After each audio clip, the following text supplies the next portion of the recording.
In this video we'll be going over assignment 9-9, which involves harmonizing a melody and using our chords in inversion. The instructions ask us to include two different types of 6/4 chords. Before we get to that though, I'd just like to go ahead and analyze what chords in root position these could be. Then we'll go ahead and worry about the inversions. So looking at the melody notes we have, like for instance B is part of the tonic chord spelled G, B, D. So why don't we go ahead and make that tonic and put the root in the bass. D, that could also be tonic, so I'm going to just go ahead and keep the root there. And then the next chord has to be dominant, at least of the three chords that we're dealing with.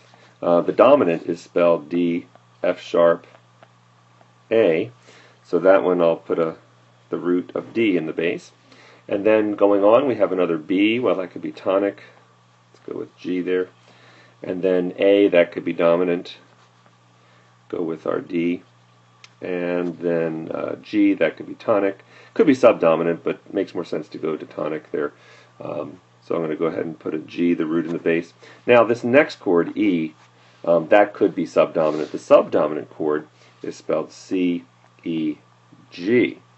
So we have a chance to put a subdominant. Let's go ahead and take it, and that would be a C in the bass. And that's subdominant. Okay. Then let's go ahead and put a few tonics, tonic and tonic here. And then dominant, that's the F sharp here, that would have to be dominant.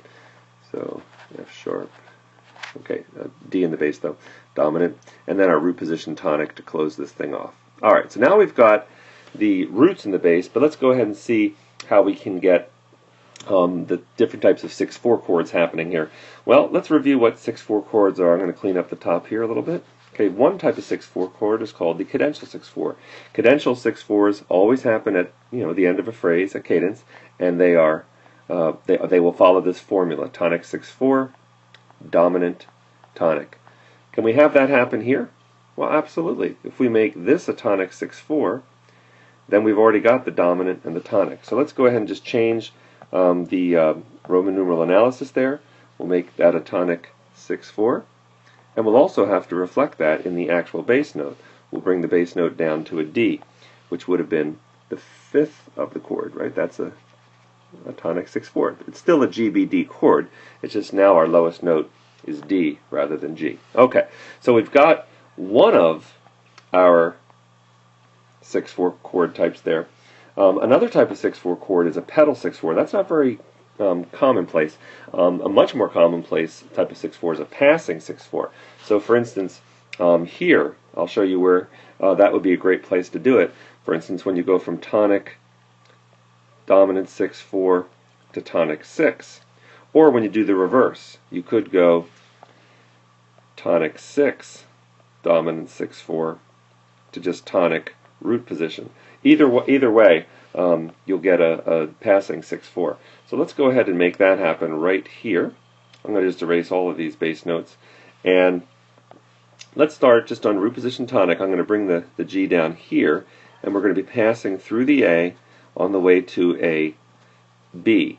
And that'll be our tonic 6. So it's right here that we have a 6/4 chord. The dominant chord is spelled D, F sharp, A, but we're making A our lowest bass note. Okay, so we've got our two types of 6/4 chords now. Let me just clean that up. Let's go ahead and part write it. Passing 6/4 here and cadential 6/4 at the end. So let's go to the beginning, and why don't we just start by doubling the tenor and the bass on the G. We've already got a B in the soprano, so that leaves a D for the alto. We do have to revoice this next chord because the soprano is going up, so everybody has to go to a different note to accommodate that. Let's bring the alto up to G, that doubles the bass, and let's bring the tenor up to a B, and that's great there. And then going to this dominant chord, we can just bring the alto down to F sharp, but we need another D, and that'll be in the tenor. Alright, next chord, we have just a big tonic here. Let's keep the D in the in the tenor. There we've got G, B, D already. We just need one more G, and that'll be in the alto. And going to this dominant 6/4, we've already got the doubling with 6/4 chords. You double the bass, and the A that was in the bass has been doubled in the soprano, so we're set there.